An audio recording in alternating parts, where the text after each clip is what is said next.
అందరికీ నమస్తే. నేను మీ మహేష్, బీఆర్ఎస్ బొమ్మరాజ్పేట మండల యూత్ ప్రెసిడెంట్. నిన్న అక్కింపేట చౌరస్తాలో జరిగినటువంటి ధర్నాలో మా ప్రీతమ నాయకుడు పట్నం నరేందర్ రెడ్డి గారు రైతుల పక్షాన నిలబడి వాళ్లకు కేటాయించిన ప్లాట్లలో అవినీతి జరిగిందని చెప్పేసి ప్రజల మధ్యలో ఉండి ఈ అవినీతి దొంగ పరులు, దొంగ చేసినటువంటి దొంగ నాయకులు, కాంగ్రెస్ నాయకుల మొత్తం చిట్టా బయట పెట్టేసరికి వాళ్లకు రాజకీయ మనుగడ ఉండదు అని చెప్పేసి రేపు రాజకీయంగా మమ్మల్ని నరేందర్ రెడ్డి గారు రాజకీయంగా మమ్మల్ని సమాధి చేస్తున్నారు అని చెప్పేసి వాళ్ళు నిన్న సాయంత్రం కొంచెం వాళ్ళు కూడా అవాకులు చెవాకులు పెంచడం జరిగింది. బిడ్డ నరసింహారెడ్డి, నువ్వు ఒక చెప్రాసి పని చేసుకునేటోడు తొలివేలుగు దగ్గర, తొలివేలుగులో ఒక చెప్రాసిగిరిగా పనిచేసుకుంటూ వాళ్లకు ఛాయలు మోసుకుంటూ ఒక చెప్రాసిగా పనిచేసిన వ్యక్తివి ఈరోజు నీవు కోట్ల రూపాయలకు అధిపతివై బినామీ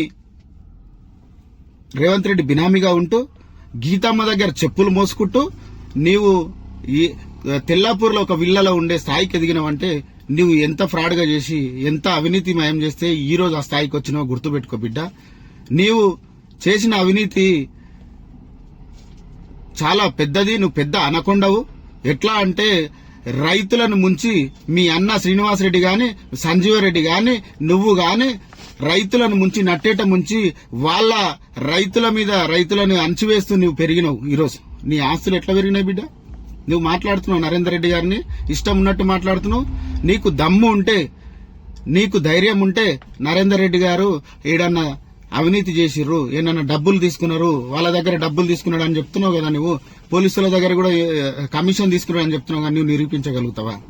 లేని పక్షంలో బిడ్డ నేను బయట తిరగనీయం, ఎక్కడ కూడా తిరగనీయం. నువ్వు బయట కోడంగల తిరగలేని పరిస్థితి వస్తుంది, గుర్తుపెట్టుకో. నీ ఇష్టం ఉన్నట్టు మాట్లాడితే నీ స్థాయి ఎంత, నరేందర్ రెడ్డి గారి స్థాయి ఎంతరా? ఇంకా వాళ్ళు నరసింహ అనేటోడు మాట్లాడుతున్నాడు, ఇద్దరు నరసింహగాళ్ళు. వాడు తలుచుకుంటే కోడంగల తిరగలేవు అంట. బిడ్డ మేము తలుచుకుంటే నీ ఊరు కూడా దాటలేవు, నీ ఊరు దాటలేవు, గుర్తుపెట్టుకో నరసింహ. దమ్ము, నీ దమ్ము మా దమ్ము లెక్క పెడతావు. నీ దమ్ము ఎంతరా, స్థాయి ఎంతరా నీది? ఒక చెప్పు ఆడ ఏదంటావు, నా తిరుపతి రెడ్డి గారు మిమ్మల్ని దగ్గర కూడా రానియడరా మీ బేకు పనులను చూసి. మాకు తెలియదారా మీ చరిత్ర మొత్తం? వాడిని విని నీ లైవ్ లో పెడతా, నేను నా టీవీలో స్క్రోలింగ్ చేస్తా, నా టీవీలో ఇది పెడతా, యూట్యూబ్ ఛానల్ పెట్టుకుని వాళ్ళని బెదిరించి నువ్వు ఈరోజు డబ్బులు సంపాదిస్తున్న చరిత్ర తెలియదా బిడ్డ? అన్ని రాసి పెట్టుకుంటున్నాం బిడ్డ. రేపు మా గవర్నమెంట్ వచ్చినాక నీవు, నీ ఆఫీసు, నీ కథ, నీ మనుగడ అనేది ఉండదు. నీ చరిత్ర లేకుండా చేస్తాం బిడ్డ, గుర్తు పెట్టుకోండి. ఆ అద్దాల నరసింహనికి చెప్తున్నాం, నీకు కూడా చెప్తున్నాం. వాడేమంటాడు, అరే అరే అని చెప్తాడు, సంబోధిస్తాడు ఒక నాయకుడిని. బిడ్డ ఆయన చరిత్ర మీ నాయకుడిని ఓడగొట్టిన చరిత్ర బిడ్డ.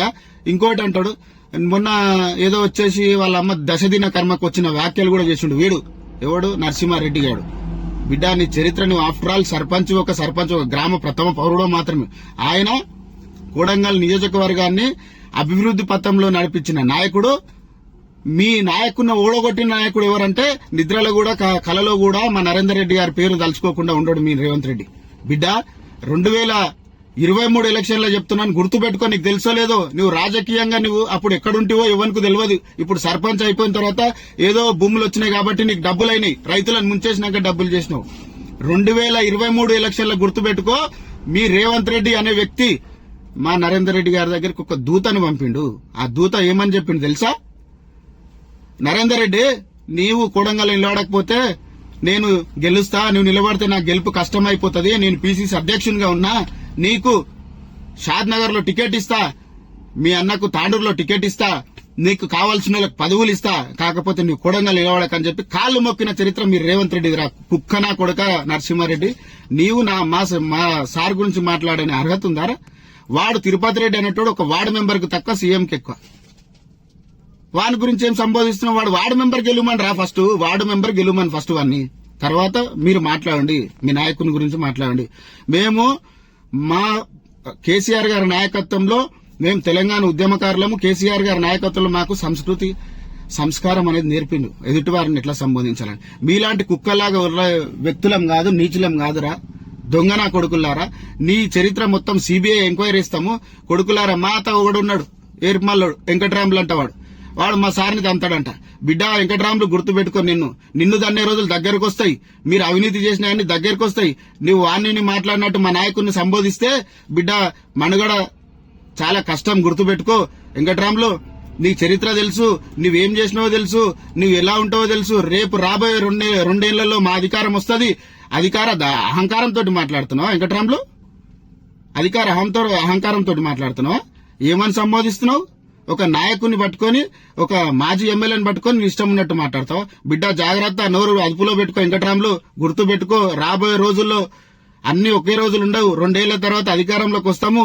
నీ అంతు కూడా చూస్తాం. నీవు ఏమన్నావో దానికి ఏం బేకా చేస్తాం. గుర్తు పెట్టుకో. అలాగే నరసింహారెడ్డి, నీ చరిత్ర మొత్తం తెలుసు కాబట్టి కొంచెం నువ్వు చూసి ఉండడం మంచిది. రాబోయే రోజుల్లో నిన్ను ఏ విధంగా మేమేం చేయాలో, నీ మీద ఎంక్వైరీ ఎట్లా చేయాలో, నీ ఆస్తులు ఎట్లా సంపాదించినావో బిడ్డ వేసుకుంటే ఆడ గీతమ్మ వద్దమ్మ ఉంది కదా, రేవంత్ రెడ్డి గారి భార్య, ఆమె చెప్పులు మోసుకుంటా బతుకు, వద్దనలేదు. నీ చరిత్ర మొత్తం తొలివేలుగు రఘు దగ్గరికి వస్తే చెప్తాను. నీ చరిత్ర మొత్తం పడకలేసి పండబెట్టి బయట ఆడోళ్ళని సప్లై చేసి పండబెట్టి నువ్వు బతికిన చరిత్ర తెలియదా? మీ అన్నగారికి అడుగు, శ్రీనివాసరెడ్డి గారికి బాగా పరిచయం. మేము శ్రీనివాసరెడ్డి గారు మేము ఎలా ఉంటుంటామని చెప్పు. ఒక స్నేహపూర్వక వాతావరణంలో రాజకీయాలు చేస్తాం కానీ నీలాంటి రెచ్చగొట్టి గడుపు ఈ పూట గడిస్తే చాలనుకునే వ్యక్తిత్వం కాదు. మీ అన్నకు తెలుసు మా గురించి. న్యాయంగా ప్రజల తరపున పోరాడే వ్యక్తులం మేము.